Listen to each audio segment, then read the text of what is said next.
আম্বানীৰ পানীৰ বটলত জাতীয় পতাকা ইণ্ডিপেণ্ডেন্স নামৰ এই পানীৰ বটলক লৈ চলিছে বিবিধ চৰ্চাৰ কাৰণ মূলতঃ দুটা।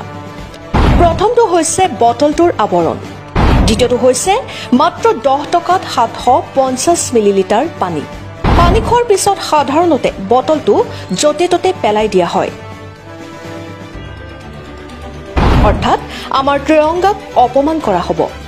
এইটো কোনো ধৰণে গ্ৰহণযোগ্য নহয়। আগতে যেনে আম্বানীয়ে বিনামূলীয়া ডাটা প্ৰদান কৰিছিল, ঠিক তেনেদৰেই এতিয়া আম্বানীয়ে পানীৰ বটলতো দি আছে বিশেষ অফাৰ।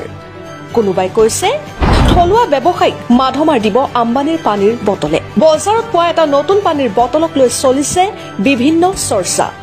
দেশৰ আটাইতকৈ ধনী ব্যক্তি মুকেশ আম্বানীৰ ৰিলায়েন্স কোম্পানীয়ে ইণ্ডিপেণ্ডেন্স নামেৰে এক নতুন পানীৰ বটল আগবঢ়াইছে, য'ত মাত্ৰ 10 টকাত আপুনি লাভ কৰিব 750 মিলিলিটাৰ পানী। অন্য পানীৰ বটলত 10 টকাৰ বিনিময়ত পোৱা যায় 500 মিলিলিটাৰ পানী।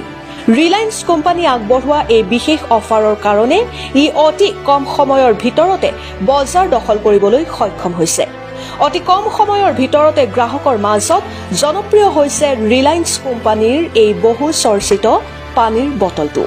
কিন্তু বটলটোত থকা কাভাৰৰ কাৰণে আকৌ সৃষ্টি হৈছে বহু বিতৰ্কৰো।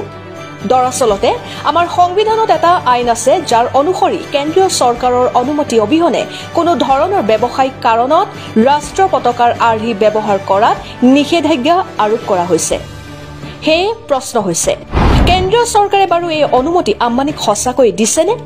যিয়ে নহওক, 10 টকাত 750 মিলিলিটাৰ পানী দিয়ে ভাল কথা, কিন্তু কোম্পানীয়ে বটলৰ বিজ্ঞাপনৰ কাভাৰ সলনি কৰিলে ভাল আছিল।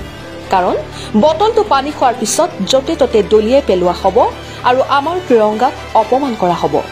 এই কথা কোনো ধৰণে গ্ৰহণযোগ্য নহয়। আপোনাৰ মতে কি কৰিব লাগে সেয়া কমেণ্ট কৰি আমাক নিশ্চয় জনাব।